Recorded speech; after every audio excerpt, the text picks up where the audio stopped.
this is really a complex issue. We could spend a lot more time on it, but let's move on. You know, people have claimed that deaf people are very direct, and they talk about some things that are restricted in hearing culture. For example, it's pretty common to see a deaf person in a social setting inform people that they're going to the restroom rather than just excuse themselves. What's wrong with that? Well, how do you feel about it? Well, I think it's appropriate behavior. If a deaf person just excuses themselves and leaves the room, then we assume something's wrong. We'd want to check and see if everything's okay. Going to the restroom is a normal human thing to do. So why be so secretive about it? It's no big deal. But you can't do that in hearing company. They get all uptight about it. Yeah, and what if a person's excusing himself to go get a drink? If you don't know that, you can't ask them to bring one back for you. That's very selfish. The right thing to do is to let people know so you can offer to get drinks for the others. We cooperate that way. I think there's a strong rule about letting others know when you leave why you are leaving. Just excusing yourself violates that rule. And what if you're in a big crowd and you want to go talk with a friend? If you don't let the people you're with know and just walk off, that'd be very rude. Friends would start looking for you and worrying. All that hassle when you're just going to the bathroom.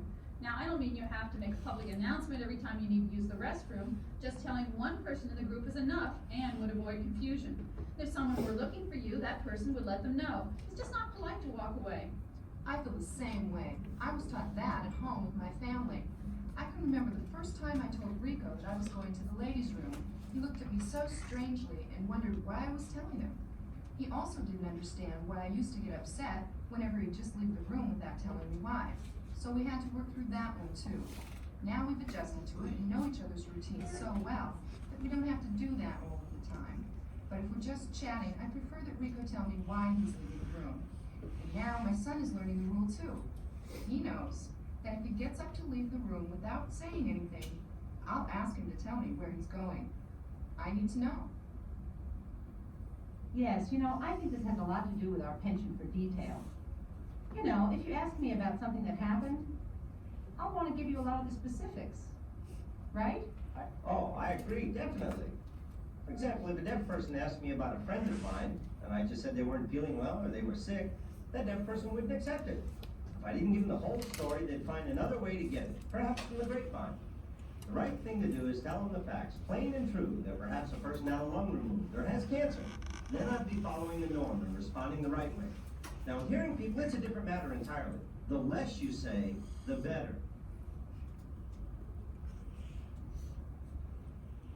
Well, I've noticed a real cultural difference when it comes to death. If I'm told that someone passed away, I want to know how or why. Was it a heart attack or old age or disease? I want to know the details. The newspaper obituaries usually don't include any specific information about the cause of death. I feel it's not right. If a deaf person dies, we are told the circumstances. Even if the news has to travel across many states, it gets there. Sometimes the information gets elaborated on or scaled down along the way, or even changed. And in those cases, we wait for an opportunity to talk directly to the source, and they will gladly take the time to provide all the details.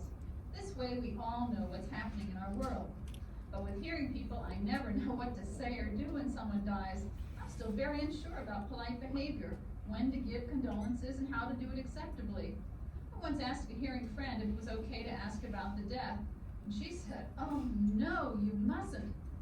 I also learned from her that you express sympathy in private, not in a large group. So I'm still working on that, but it's really hard to learn those rules. In deaf culture, no problem.